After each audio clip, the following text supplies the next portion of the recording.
Assalamualaikum warahmatullahi wabarakatuh, teman-teman. Apa kabar? Semoga sehat dan sukses selalu. Teman-teman, terima kasih sudah klik video ini. Dan di video kali ini saya akan bahas permainan dari Magnus Carlsen melawan Arjun Erigaisi di babak catur kilat dari turnamen Tata Steel Chess India yang berlangsung di Kolkata, India, teman-teman. Teman-teman, pertanyaan awal saya adalah, pernahkah Magnus Carlsen blunder seperti seorang amatir? Jawabannya kita akan temukan di game ini. Tapi ini juga ada pertanyaan lagi berikutnya. Apakah ini nge-troll Magnus Carlsen atau dia cuma bercanda doang? Langsung saja kita bahas gamenya. Teman-teman, Magnus Carlsen pegang buah putih dari babak ke-8. Dimulai dengan langkah E4. Kemudian Arjun Erigaisi menjawab dengan langkah C5. Kemudian kuda F3 dan E6. Putih kemudian C4. Hitam kemudian kuda C6. D4 dimakan, makan lagi. Kuda F6, kuda C3, dan gajah C5. Ini merupakan Sicilian defense, pembukaan Sisilia, pertahanan Sisilia. Variasinya adalah Kramnik, teman-teman, dengan ciri khas atau pattern seperti ini. Nah, kemudian putih lanjutkan dengan jalan kuda C2. Yang populer sebenarnya untuk menjawab gajah C5 adalah kuda B3.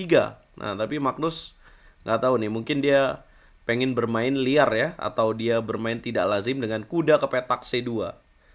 Kemudian Arjun Erigaisi menjawab dengan langsung mengancam. Menteri B6 ancam pion di petak F2.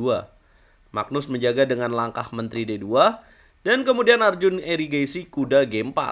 Mengancam menekan kembali petak F2. Magnus Carlsen menjawab dengan langkah F3. Arjun masuk kuda F2. Langkah yang bagus. Kemudian putih jalan kuda A4, mengancam balik. Hitam mengancam benteng, diancam menteri sama Magnus Carlsen. Kemudian Arjun menteri C7. Magnus mau dia ngambil pertukaran gajah dan membiarkan Arjun mengambil benteng, dan dianggap sebagai langkah brilian. Karena mungkin ya putih di sini bisa memiliki keuntungan untuk mengunci kuda di petak H1 ya. Jadi kita sebagai putih bisalah bikin trap kudanya ini. Nah, tapi teman-teman, ini baru 11 langkah. Di langkah berikutnya, Magnus Carlsen cepet banget nih melangkahnya. Dia langkahkan langsung menteri ke petak F4. Kalian bisa lihat 2 menit 19 detik. Dan kemudian Magnus Carlsen di 2 menit 13 detik. Artinya 6 detik aja. Magnus Carlsen langsung jalan. Dan ini blunder. Tahu apa langkah yang harus dimainkan oleh hitam?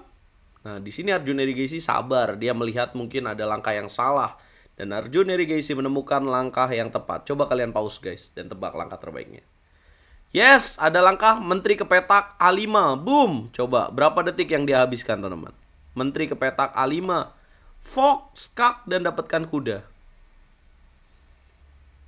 Ya, kemudian putih B4. Kemudian dimakan lagi. Dan kemudian Magnus Carlsen harus berpindah raja D1.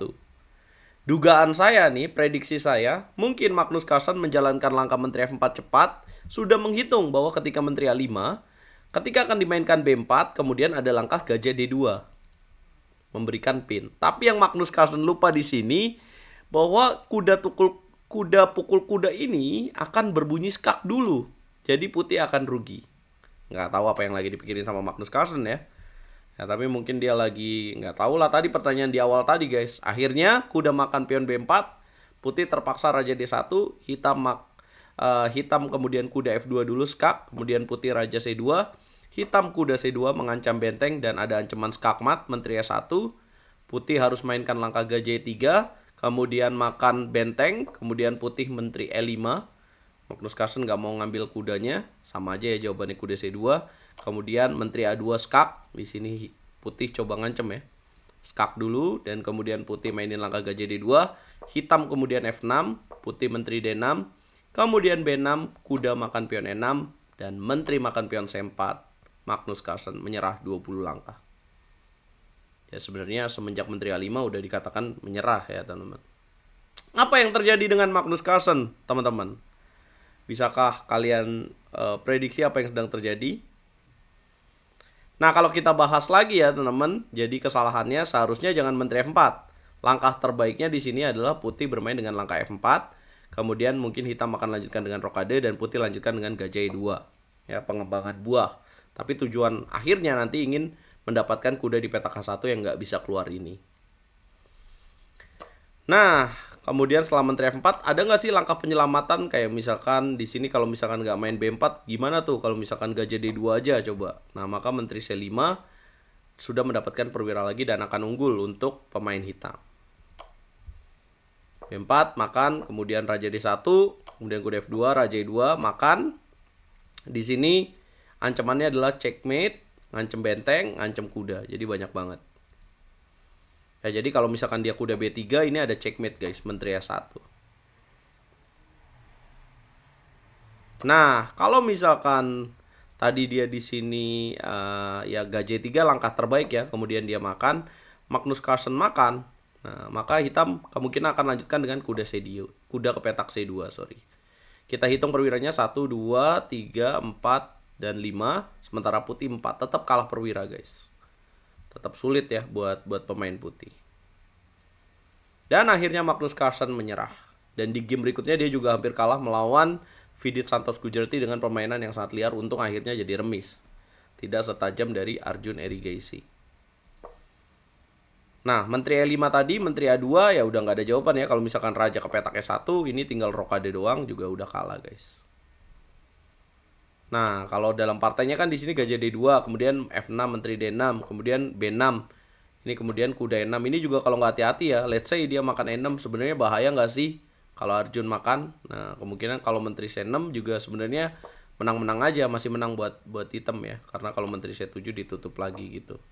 Kalau misalkan makan, lanjutan dari hitamnya adalah benteng ke petak D8 atau kuda H1 lagi. Tetap kalah buat putih.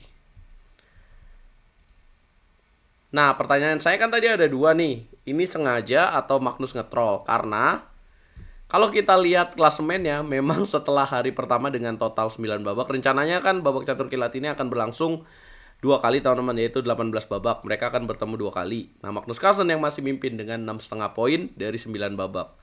Jadi dia hanya kalah melawan Arjun Erigaisi. Sisanya dia hanya remis 3 kali melawan Daniel Dubov, kemudian remis melawan Vidit Gujarati, dan remis melawan Wesley So. Nah, peringkat 2-nya nih adalah Pragnananda Ramesh Babu lagi on fire. Di awal dia sempat kalah dan habis itu strike dia 6 kali menang, teman-teman. 3 kali kalah, 6 kali langsung menang terus. Nah, itu hebat sekali. Dan diikuti oleh Arjun Erigaisi, Daniel Dubov, dan pemain catur lainnya. Teman-teman, ini formatnya 18 babak. Jadi besok jam setengah 4 sore waktu Indonesia Barat akan ada lanjutannya dari turnamen ini. Oh iya, untuk kategori wanita coba kita lihat ya. Kategori wanita yang memimpin Katerina Lagno, istri dari Grischuk ya, pecatur dari Rusia, diikuti oleh Valentina Gunina dan Alexandra Goryakina. Gila, pemain Rusia memimpin ya, teman-teman. Nah, teman-teman jangan lupa saksikan besok jadi jam 15.30 waktu Indonesia Barat karena ada giveaway juga. Dan coba dong kasih komentar kalian nih, ada apa dengan Magnus gitu, dan kira-kira akankah Magnus bisa mengawinkan gelar kategori catur cepat yang kemarin dia udah menangin, dan kategori catur kilat dia bakal menangin karena juaranya ada 2 guys.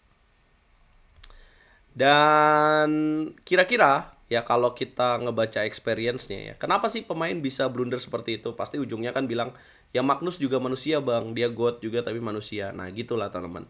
Jadi teman-teman kalau udah tahu seperti itu ya jangan kaget kalau misalkan tiba-tiba pemain ada yang jago banget terus tiba-tiba kalah dengan seperti itu. Itu karena manusiawi, teman-teman. Tapi semanusiawi-manusiawinya Magnus ini jarang terjadi guys. Jadi Magnus tuh salah satu grandmaster yang sangat stabil dalam karir caturnya.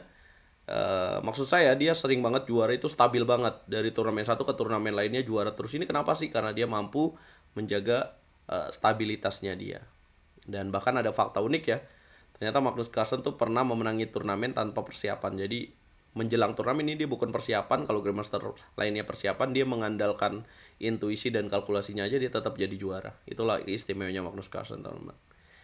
Kita akan lihat di babak besok ya, kira-kira apakah semua akan kembali Magnus pada waktunya. Ini formatnya catur 3 menit dengan bonus waktu 2 detik setiap langkahnya. Jangan lupa bantu video ini berkembang dengan cara like, share, komen, dan subscribe. Kalau mau jago, jangan lupa gabung ke RL Chess Academy guys.